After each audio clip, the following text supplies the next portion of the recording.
Hello, and welcome to this section of the training. This is the overview of the CSBG standards and what makes an organization or your organization a community action agency. My name is Tammy Jelinek. I am a partner with Wipfli CPAs and Consultants, and I'm very excited to spend this time with you.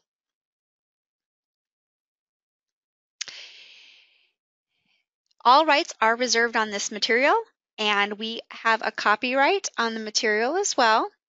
Please note that these are incomplete materials without the oral comments, hence the recording from us, and we request the materials not be found on your public website. In addition, these training materials were created in collaboration with Wipfli and the National Association of Community Action Agencies and the Community Action Partnership. Any opinions, findings, and/or conclusions or recommendations expressed in the materials are those of the authors and do not necessarily reflect the views of the U.S. Department of Health and Human Services, or ACF. All right, so what makes you a community action agency? Really, it's that funding that you receive. So you receive a community services block grant, that's that CSBG that you're going to see, and really as a part of that, it helps individual agencies throughout our United States look at their community specifically and identify ways where they can help lessen poverty in communities, how they as an agency can look at the needs of a community and then address the needs of those low-income individuals, including those who are homeless, migrants, or the elderly. And these CSBG dollars help you as an agency provide services and activities to address those needs you identify in your community. And that can be addressing employment, education, better use of the available income that's there in your community, housing needs, nutrition, emergency services, and/or health needs. In addition, these discretionary grants are available at that statewide or local level for low-income individuals to increase self-sufficiency, to improve living conditions, to take ownership of and pride in their communities, and to develop strong family and support systems. So as you think about how you're utilizing those CSBG dollars, we are going to go through and talk about the standards that CSBG is asking you to follow to meet these whys. Like, what makes you a community action agency, and why are we spending these dollars in our community? When you look at the CSBG, Community Service Block Grant Organizational Standards, there's kind of 3 thematic groups. There's 9 categories and a total of 58 standards.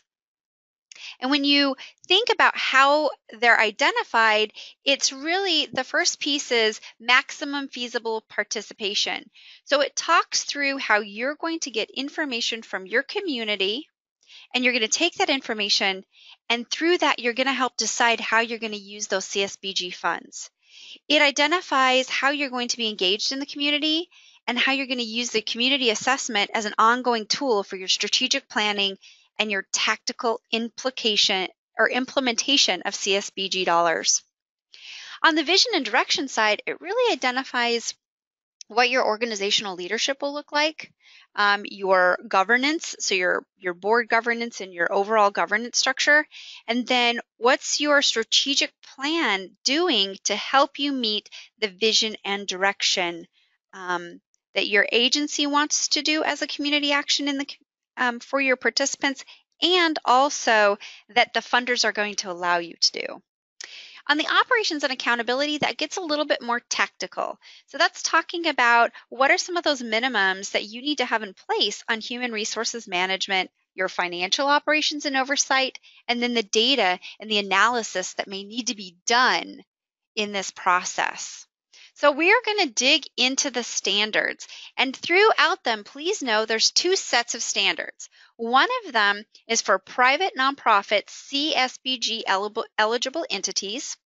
The other is for public CSBG eligible entities. And so if you are new to an agency, you want to know and understand, am I a public entity or am I a private entity? Because there are some adjustments as we go through this.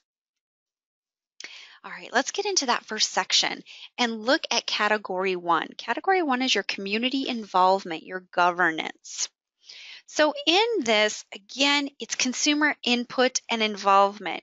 It's ensuring that we are not making decisions without the community helping to drive the decisions. And this can mean that as you do community assessments and get those updated, you may change how you're choosing to spend CSBG dollars. And so in this, in 1.1, you need to be able to demonstrate how low income individuals participate in the activities. So how are they participating when we're asking them, what do you need in your community and how can we use these CSBG dollars to best serve you? Next, we look at and we analyze the information that's collected directly from low income individuals. And as you think about that, you're identifying ways to think about how they are participating in your programs, how they want to see the direction of the programs, and also what impact they're seeing from your programs. You then, as an organization, you have a systematic approach for collecting, analyzing, and then reporting customer satisfaction and data to the governing body, right, or your tripartite board. When you think about that, you're ensuring that you're asking the right questions, you're involving and being inclusive in the data that you're receiving, and that you can take that data, both qualitative and quantitative, and make good decisions on how you're going to utilize your CSBG money in your community and agency. In category 2 of this, we look at community engagement. So as we think about community engagement, we identify and say, okay, we can't necessarily meet all of the objectives alone. So we want to document and we want to show how we demonstrate partnerships across our community for specific purposes, including other agencies that are anti-poverty organizations. So for instance, if I'm a community action agency and I have a need, and in our community action agency, we just don't serve that particular need, who in my community can help? Maybe as a community action agency, we don't have a health clinic, but we know of a health clinic that serves the same clients we do, and how can we connect with them to make those dollars and make that impact go farther? That's what they're talking about in that 2.1 category. And you need an approach and to be able to show how you're connecting those resources. Also, you're implementing and utilizing information from your community assessment. And your community assessment is a document that you really have to think about. It's one of those when we talk with our clients, we remind them, this isn't something that you want to take down, edit just a little bit, and then resend it out the same way you've always done it. Maybe there's a new population that is in your community, and the way we've gathered community assessment information in the past is not going to work with this new client base. So if we wanted to serve a new population, we really need to understand their culture. We need to understand how they need to be served. And just even in the community assessment piece, maybe we need different languages, and maybe we need different opportunities. You never know what might happen in this process. We want to be able to take the information on that community assessment and say, okay, this is what we heard from our community. This is what we're saying, we're being told is needed. And then we want to say, okay, this is how we are listening and implementing CSBG funds and CSBG programs, and here are the activities and the results. So if you think about funding and you think about getting federal funds, this is really how you're linking the dollars that you receive from your funding source to actual application in your agencies. It isn't just that dollars came in and dollars were spent. on allowable costs. It truly is. We have CSBG dollars that came in. We have activities and we have programs, and we've used our community assessment, and we've connected with our board, and we've listened to our staff, and these are the services we're providing. And by the way, here's the impact. Here's the outcome. So really, in our federally funded program, you're connecting funding to outcomes all the way through this process. In 2.4, it documents the number of volunteers and the hours that have been mobilized in support of these activities. When you think about that community partnership, one of the things we've learned throughout the decades of working in and with clients who serve those most in need in our communities is that the whole community needs to be a part of it. So not only do we need to ask that community, what do you need from us? But we really want them to be tactically part of it. We want them to volunteer. We want them to be a part of our process. And this helps us identify, okay, how many volunteers do we need and how many hours do we need them mobilized to have them impact and make some great opportunities for us? I've talked about the community assessment, but category 3 of our CSBG standards kind of gets into some specifics of it. So let's kind of think through what this will look like. So first of all, you want to have them conducted and issued a report within the past 3 years. And so community assessments are an ongoing, living, breathing document. One of the things that we don't want to see with a community assessment, similar to what we don't want to see with a strategic plan, is that they're done, somebody checks it off a list, and they put it on a shelf and it collects cobwebs. That is not the goal. We want both of those documents together to be working documents to impact and address the needs of the community. So we want to make sure they're updated within the past 3 years. We want to collect current data specific to poverty and its prevalence to gender, age, race, ethnicity, etc. in our community. Want to collect it and analyze it. And again, we want that qualitative and quantitative data. So we have to identify, okay, maybe we can do some surveys, but at some point in time, our focus group is going to be very helpful. Are we going to be picking up the phone? Are we going to be doing some consensus building and discussions? What will that look like? And you want to identify that data in the geographic service area. So one of the important things to understand about your agency is not only your funding streams, but also where do you serve? Are you in just a small community? Are you across counties? Are you in a larger area? Are you rural? Are you part of a big city? What does that look like as you're looking at your geographic service area? Community assessments can gather a lot of data. We've worked with a lot of clients on community assessments, and we can definitely, as you're trying to go through all of that data and use it to make good decisions, it can be a little bit of work. So really, you're trying to identify and say, okay, what are those key findings on the causes and the conditions of poverty in our community? And as you do that, it starts to link to the programs or the services that are being funded by CSBG to meet those needs. And then your governing body, your tripartite board for public entities, they formally accept and kind of take that completed assessment, and that will go into the next level, into category 4 of, okay, how do we use that information to now start to look at the direction of our community action agency? So as we get into category 4, we're going to start into that leadership and governance. So now we've kind of went community, and now we're going into that next tier of leadership and governance.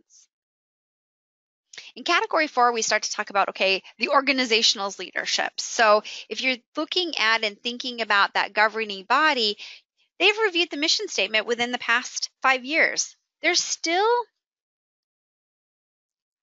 confident that it's addressing the actual and specific poverty needs that are a part of your community, and that the programs and service align with the mission.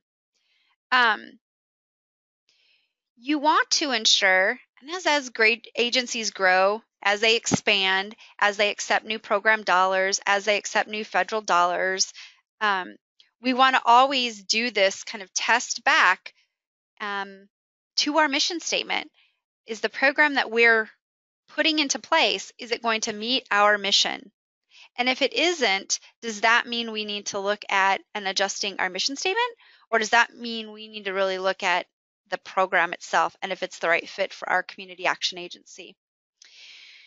The plan is kind of outcome based, and it focuses on anti-poverty, ties directly to the community assessment, and says, okay, this is what, in our strategic plan, this is what we're going to do.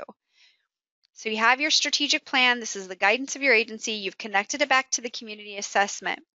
It will also and continues to document the use of ROMA. ROMA is a results-oriented management and accountability cycle or system. So in a ROMA system, it looks at, okay, how are we doing our assessment, our planning, our implementation, and our achievement of the results, and our evaluation. In some agencies, you will actually have documentation of having used the services of a ROMA certified trainer or an equivalent to assist in this implementation. So that's what they're talking about in that ROMA is, okay, I have our community assessment, I have our strategic plan, but within that, we've actually looked at, okay, how are we going to do a full results-oriented management and accountability, a full ROMA cycle, meaning what's our assessment, what's our plan, how are we implementing the plan, how do we know we've achieved the results, and then are we going to evaluate it, and what would we change or keep? And on 4.4, we look at the governing body receives that annual update of the specific plans and strategies, and that helps them as they move forward in governance in the organization. Now you'll notice here that I'm going to go over the private side. Remember I said that there's two sets of organizational standards. One is for that private nonprofit and one is for the public entity. So 4.5 here for private talks about the governing body approving a written succession plan for your CEO or executive director. So you may call them one or the other, but it's really that leader of your community action agency, including procedures for an absence of 3 months or less, and a process for filling permanent vacancies. And I have to tell you, again, as we work with clients, succession planning right now is a hot topic. We have a time frame right now where our generation of boomers are retiring. Oftentimes, the whole C-suite is retiring at a similar time frame. They kind of came in together and now they're going to leave together. And so as you think about that and you look through that, this is saying, do you have your plans in place in case of something like that occurring, somebody that's about ready to retire and or there's an absence. On the public side, in category 4 in 4.5, you're adhering to your local policies and procedures regarding interim appointments and permanent vacancies. And the reason being is that our public entities that are receiving our CSBG fundings are often part of very large entities, and most of the time those entities would have policies and processes for this. All right, and also still in category 4, we're now looking at saying, okay, for private, there's an organization-wide comprehensive risk assessment completed within the past 2 years and reported to the governing body. At Wipfli, we talk through these. They're enterprise risk assessments, and they truly are looking at a complete entity. So as an organization, you want to ensure these are being completed within the past 2 years. So you've got kind of a rotating cycle. For public entities, department complies with its local government's risk assessment policies and procedures. So if you notice, there's a bit of difference in them, but still, whether you are private or public, They want to know that there's risk is being addressed, it's being thought about, and there is a process to continue to look at what our risks may be as agencies. All right, a couple of things just kind of connected to category 7 that we're going to talk about. In that succession planning we just mentioned, remember just a couple of things to think about. It's helping to ensure we have effective talent management to achieve growth, vision, and mission.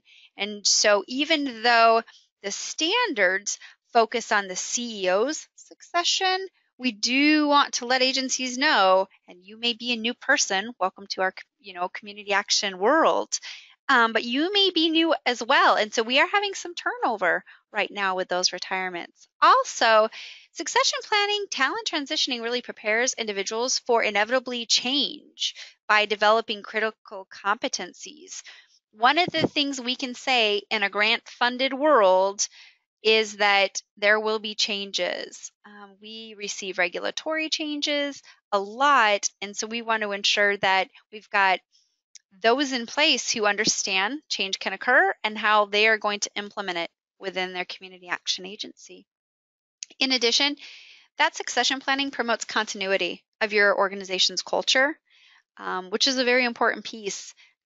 It's very important that from fiscal to HR to the programs that are being served, everyone is in alignment of how our organizational culture is going to serve our community.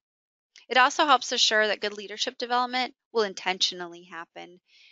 You're going through some training right now as a part of this process, and really, when you think of succession planning and talent transitioning, it gives you an opportunity to say, I need to learn more about this. I want to make sure that I intentionally understand about our community action agencies and how to stay in compliance with our guidances.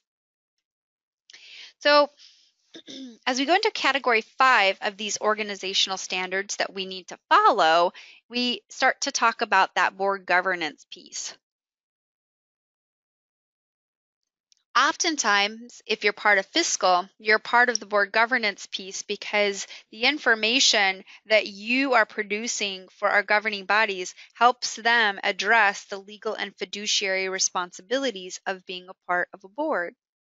So on your private side, your governing body is structured in accordance with the Community Service Block Grant Act. That's the federal requirement, the federal regulation. And what it talks about is it needs to be a third low-income representatives, 1/3 local elected officials or representatives, and 1/3 major groups and interests in the community, hence the tripart board.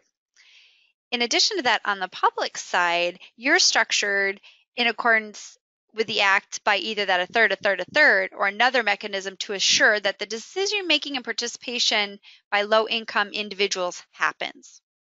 And so one of the things in this program and a part of being a community action agency is that we don't want to make decisions. We don't want to spend federal money in a vacuum. We really do want those we're serving, those low income individuals that we're serving, to have dialogue, representation, and to have good interaction with us as we are making decisions that are going to impact their community. Category 5.2 on a private side, we have written procedures for the selection, the process of low-income board members. So what will that look like and how will we recruit and bring those low-income board members into our organization? And then on the public side, have either written procedures for the selection process of low-income board members or another mechanism to assure there's decision-making and participation by our low-income members of the community. Also, in category 5, for private, you want your bylaws reviewed by an attorney within the past 5 years. And this is not applicable in a public entity, but for a private entity, you want to ensure those bylaws are kept up to date. also Category 5. Each governing body member receives a copy of the bylaws in private or the governing documents if you're part of a public entity within the past 2 years. And the governing body meets in accordance with frequency and quorum requirements and fills board vacancies as established in either the bylaws or those governing documents. And each governing body member has signed a conflict of interest or a comparable document for public entities within the past 2 years.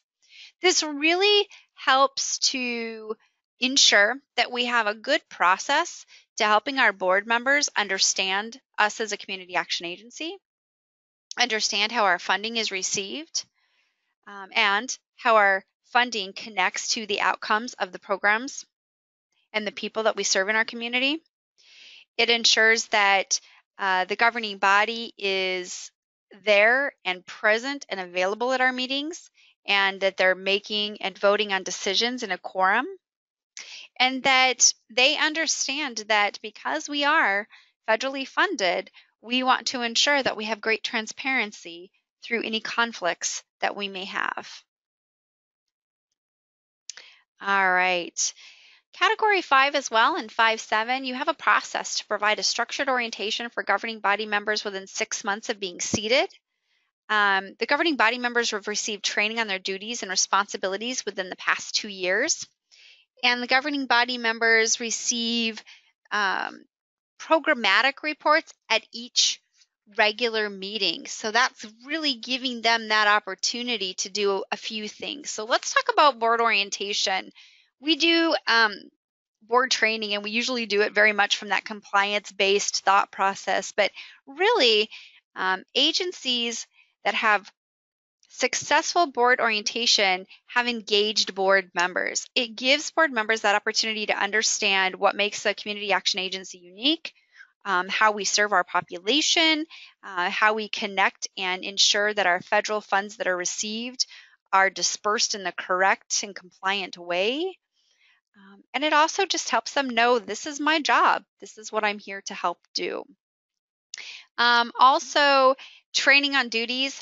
You will learn as you go through this series of trainings that a community action agency is multi-funded, and that means they have multi-levels of regulations. So a lot of times there's some programmatic training that occurs, and there's some governance body responsibility training that's an ongoing process. And I will say, helping governing body entities and those who are in your board governance understand financials and understand how money comes into an organization and is dispersed out of an organization, understanding procurement processes, understanding cost allocation. Those are big pieces of how people in fiscal departments can really help in this process. In category 6, we get into and talk about our strategic planning process. So in a private entity, your organization has an organizational-wide strategic plan in place, and it's approved by the governing body within the past 5 years. So it's ensuring that we are really thinking about our community assessment, and we're building our strategic plan and our mechanism for strategies to implement our community assessment every 5 years. We want it updated. We want it fresh. We don't want it to, again, sit on a shelf. We want it to be a really good document that's living and breathing in what we choose to do. In a public CSBG organization, strategic plan or comparable document in place and approved by the governing body within the past 5 years. And if the department does not have a plan, the governing body will develop it, and they'll start to build those strategic plans. We have had an opportunity to work with a lot of community action agencies with their strategic planning process, and it's fabulous to see when you get great minds together and you look at the information that comes out of that community assessment, and you understand and listen to the needs of all of the members that sit in your governing body, and you connect in staff who help implement this, you can really have some very dynamic strategic plans. You'll need to show that that has been approved in the process, and it addresses that reduction of poverty, that revitalization of low-income communities, and or the empowerment of people with low incomes to become more self-sufficient. So that's that connection back. Are we connecting back to our community assessment? Are we connecting back to the funding dollars we're requesting? Are we connecting back to the types of programs we're choosing to serve? It contains family agency and/or community goals. So we're really thinking about it from a broad perspective, from the community, and it narrows into the agency's perspective and then into the into the individual perspective of those we serve. And your strategic planning process includes customer satisfaction data and customer input collected during that community assessment. It's interesting, I think, for grant-funded programs, we don't always think about customer satisfaction or customer service, but it's one of the pillars and cornerstones of our service is to think about, are we doing the right things in the right way for those we serve? Also, the governing body has received an update on progress in meeting our strategic plan or a comparable planning document within the past 12 months. It's excellent to have a roadmap, which is what a strategic plan really does for us. But we need to understand how close are we getting to the end of that road, and how impactful have we been in that process. And so that's where those updates come in. We talk with agencies, staff, and governing bodies all the time about how can we help you see the impact or the progress towards strategic plan goals in ways that are really meaningful. Is it visual? Is there written data? Is it a combination of all of it? Is it a dashboard that comes out of an accounting system? What does that look like, and how do we help you know? And to be very honest, as a staff person, I'd want to know this as well. How are we doing in meeting those strategic plan goals? All right. We've talked about that big picture community. We went into the agency. Now we're going to go into the real tactical pieces of operations and accountability. So in our CSBG organizational standards, in these sections, we talk about human resource management. And so that's the relationship between the organization and the staff. That's that culture piece. How does it feel to be a part of it? That's that oversight of a CEO or an executive director in our entity. What policies and procedures do we have in place to help those who have been with our agency for a long time know and understand what to do, and to help those brand new? I always tell people that it can be frustrating if you come into a position and you go to try to learn something and you go and pick up a document and open it up and it's like, oh, this hasn't been updated and we're on a whole new system. So we definitely want to make sure that we have things on a continual basis of quality improvement updated. What do our performance appraisals and our training look like within our agency, and how does it really impact and help empower our staff to meet the impact and the outcomes that we're trying to address with our CSBG dollars? Financial operations and oversight really kind of identifies and looks at the fiscal accountability through audits. There's state and federal monitoring to ensure we're staying in compliance of our regulations. And then the management of funds on that day-to-day basis. When I talk with friends and family and community members about the clients that I get to work with, when I talk about community action agencies, I always say they're multi-funded. They have to follow numerous federal guidelines.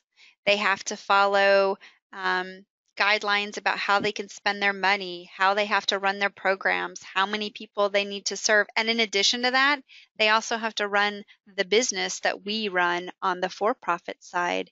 And so when you think about that, it's a lot of layers of responsibility that our community action agencies are doing. Data and analysis is a big piece. Are we producing data that reflects the collective impact of our efforts? And the awesome thing about a community action agency is you really are impacting and can impact one agent or one family or one person with a lot of different services.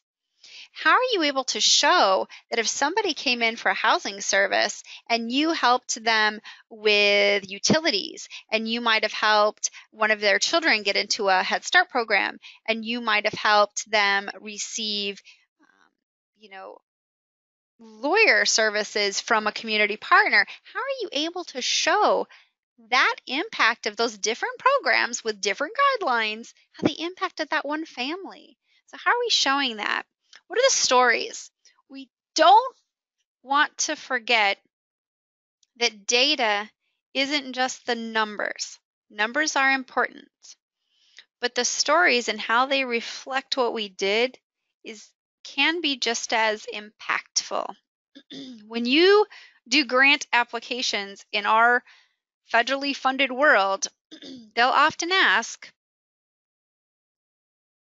what's your budget? So they'll look for the numbers, but they want narratives to that budget as well. And sometimes those narratives can start and become the stories.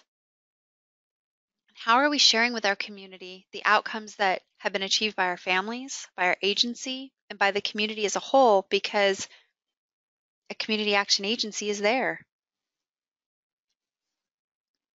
Category 7 is our human resource management. So on 7.1, on the private side, you need written personnel policies that are reviewed by an attorney and approved by the governing body within the past 5 years. It isn't applicable on the public side, but it's hopefully the idea is that there is some sort of HR management within our public entity that we're working on in our CSBG world. Also, we want to make available the employee handbook or personnel policies to all of our staff, notifying them of any changes.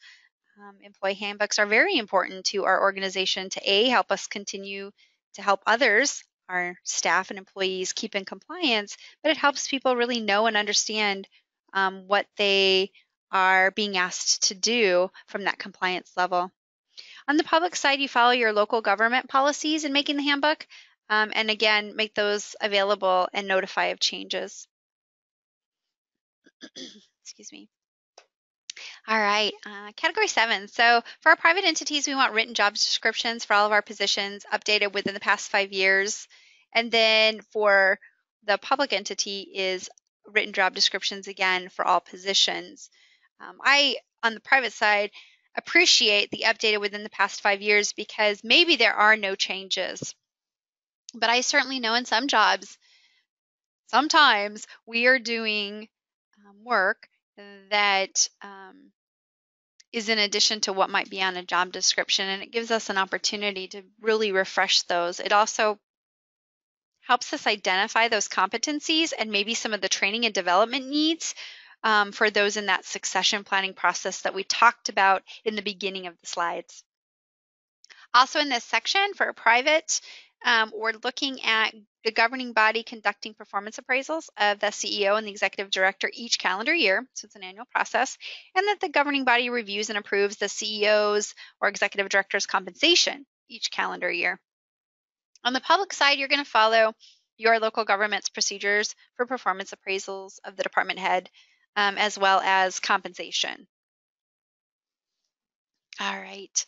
In addition, an organization has policies for regular written evaluations of employees and approved whistleblower policy for the private entities. And on our public side, the department follows your local government policies on written evaluations of employees. And then also the governing body receives a copy of the whistleblower policy at orientation. On the private side, we want to allow staff to participate in new employee orientation within 60 days of hire and receive ongoing Roma training. One of the great, I think, assets that our community action agencies offer individuals that are a part of our world is that ability to really learn and continue to learn. So the continuation of professional development is an excellent opportunity in our agencies. On the public side, you would follow the local government policies for your new employee orientation, and you still do want to also offer that ongoing Roma training. And if you remember, Roma was that cycle of assessment, planning, implementation, achievement of results, and evaluations. All right. Now we're going to dig into category 8. And category 8 looks at our financial oversights and our operations. So we look at having an annual audit. It's completed in accordance with the uniform guidance, and so that's 2 CFR 200, and may be included in municipal entities' full audit if you're a public entity. So that really looks at and says we have audited financials, and it also talks through, you may have the CSBG, the Community Service Block Grant Act that you're following, the program requirements, but you also have the uniform guidance, which really talks through how our money is being spent. If there are findings in those audits, you would address those. An audit is presented in private and available in public for the public entities, and your governing body receives and accepts the full audit for private, and they're notified of CSBG related findings for a public entity. So it gives us a chance to say, if we are going to be audited, what did we learn about it, and then how can we use that information to improve our program? All right, for a private entity, you're going to solicit bids for the audit within the past 5 years. And for a public entity, that 5 years is not applicable. You'll do an IRS Form 990. It's completed annually and made available to the governing body for review, again on the private side, and not applicable on the public side.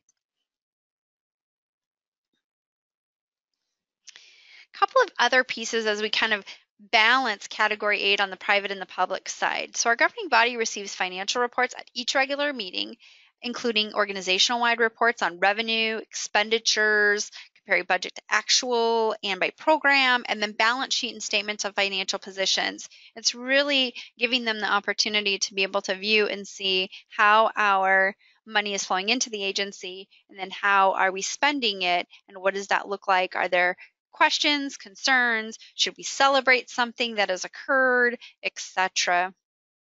Also on that private side, you're required to, all required filings and payments are related to payroll withholdings are completed on time, and that the governing body is annually approving an organizational-wide budget. And those budgets can take some time to prepare, so you really want to be thinking about that budgeting process. The good news is, in this series of trainings that is a part of Wipfli's collaboration with the Community Action Partnership, we're going to deep dive into some of these sections. On the public side, the governing or advisory body that receives financial reports at each regular meeting for those programs for the body can advise them and do what is allowed by the local government procedures. And then also, it allows that advisory body to have input, as allowed by local government procedures, into anything in the CSBG budgeting process that it impacts. Okay, let's look at 8, 10, 11, 12, and 13. And if you'll notice on the public side, there's a lot of non-applicable, so we're going to really focus on private. On the private side, you've had your fiscal policies and procedures, and they've been reviewed by staff within the past 2 years, updated as necessary with changes that were approved by the governing body. When Wipfli as a firm does fiscal department reviews, and we'll do fiscal policy and procedure updates, it's been interesting as we've reviewed policies and procedures. We've actually had agencies that have updated their financial software and have done it within the past, maybe 2-3 years, and their policies and procedures aren't updated with that. So as you think about this, it's really important, especially if we have new people coming in, if we have program directors that are kind of working with fiscal on the budgeting process, which they do, to really understand, okay, what do our fiscal policies and procedures look like? Have they been updated? And the other piece is, can anyone understand them? I think it's important for us to sometimes look at it from a lens of somebody who doesn't do the job on a daily basis, just to ensure they're nice and clear. You also want written procurement policies in place and reviewed by the governing body within the past 5 years. Your procurement policies are going to be a part of what comes in from the uniform guidance standards that we referred to earlier. The good news is, as we go through and as you go through this kind of training series, we're going to get in depth on some of these topics. Your organization also Documents how to allocate shared costs through an indirect cost rate or through a written cost allocation plan. And so you're identifying this is how we know that each program is paying their fair share in this allocation process. And organizations have written policies in place for record retention and destruction. And that includes really thinking about records aren't just paper anymore. And oftentimes in a community action agency, they are also not just in one place. So how are we thinking through that process? On the public side for 8.13, your department will follow your local governmental policies for document retention and destruction. In thinking about fiscal policies and procedures, it's really important to think about them from what's the policy, what's the policy, what's the strategy, and then what are the plans, and also think about them from a uniform guidance and Office of Management and Budget, that's that OMB perspective, and then from our different program perspectives. CSBG is just maybe one program we run. You can have multi-programs, and they will impact your fiscal policies and procedures and how you have to do things to stay in compliance. All right, in category 8, we talk about budgeting. And really with budgeting, as you think about how this impacts CSBG standards 8.7 and 8.9, you want to ensure that that budgeting process is transparent, it's outcomes-based. So again, the uniform guidance and our federal regulations that we're following want us to connect the budgeting, the money that we're receiving, to the outcomes that we're providing. You want to identify how your budget enhances and really impacts our strategic plan. How are we ensuring that there's collaboration that's happening between our departments? You do not want fiscal and program not connecting on those agency-wide budgets. You really do want them to connect. You want great dialogue to be happening. We talk with fiscal directors and fiscal staff all the time to try to get some program training because it really helps to understand the requirements that your programs have to ensure that they're doing great things. And then the impact. What does that impact look like when it comes to how we're spending our dollars in our community? In addition to that, you have some traditional budgeting, right? Traditional budgeting might be you're estimating the sources and the amount of the funding, you're setting up some expenditures, you're determining your departmental and how your program use is going to be, and then you look to outcome budgeting. So you change the focus to budget for outcomes. What kind of impact are we going to make with this budget? If we spend these dollars in program A, program B, and program C, what will it produce this year based on our plan? What outcome can we connect to what the community action agency really needs to do in our community? So we want to think about budgeting as just, again, not another checklist activity, but how is that a living, breathing, working document? In budgets, you're determining those outcomes. You're kind of looking at how does your organization relate your budgeting process to community impact? And is the amount of money budgeted what we need? And sometimes that means, have we budgeted too much or too little? And it's usually on the too little side. That is always, you're trying to make ends meet. But you really want to think about how you're using your partnerships, and can they maybe pay for a resource that you no longer need to pay for? What will that look like as you're thinking about your budgeting? How can one program impact another program in a positive way and maybe save some of your budgeting dollars? It's asking those types of questions. Also, when we think about budgets, we think about inputs. So what are the resources a program or an organization commits to in an effort? The activities, what are we going to do and how's it performed? Outputs, what are program procedures? What are the have-tos and the compliance bases? Outcomes, so direct, intended, beneficial effect from the organization's programs or service. And that may sound interesting and maybe a little unusual, but we do want to be intentional about how we're spending the money and how that money is going to actually have a direct outcome. And can we show that? And then impact. What is the eventual result of our outcomes in our community? All right, category 9 is that data and analysis. So you need a system or systems in place to track and report client demographics and services customers receive. And so really, um, how have we said this is who we're serving, these are the services that we're offering, and how's that connecting back to our community assessment, our strategic plan, and our budget? And also, what system or systems do we have in place to track family, agency, or community outcomes? Think about it from a future perspective. If somebody's going to be asking you for data and you have antiquated systems where everything is on paper, it's very hard to understand, how's that really going to help them or you in making fiduciary decisions that impact outcome? Presentation of the governing or advisory body for review or action at least within the past 12 months. An analysis of the agency's outcomes. Any operational or strategic program adjustments and improvements identified as necessary too.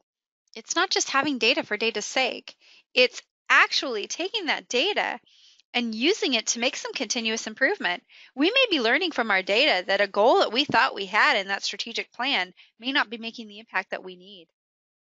So how can we use that data? How can our governing body and our staff use that data to make adjustments in the programs and the communities and in who we serve and how we serve them? And then you'll have an annual CSBG information survey data report that is submitted, and it reflects the client demographics. It reflects those outcomes. It's letting the community services block grant dollars, those who your funding source who's giving you those CSBG dollars really understand you did what you said you were going to do. Thank you so very much for your time in reviewing this module. I really appreciate it, and I hope you have some great takeaways and know a little bit more about what makes your organization a community action agency.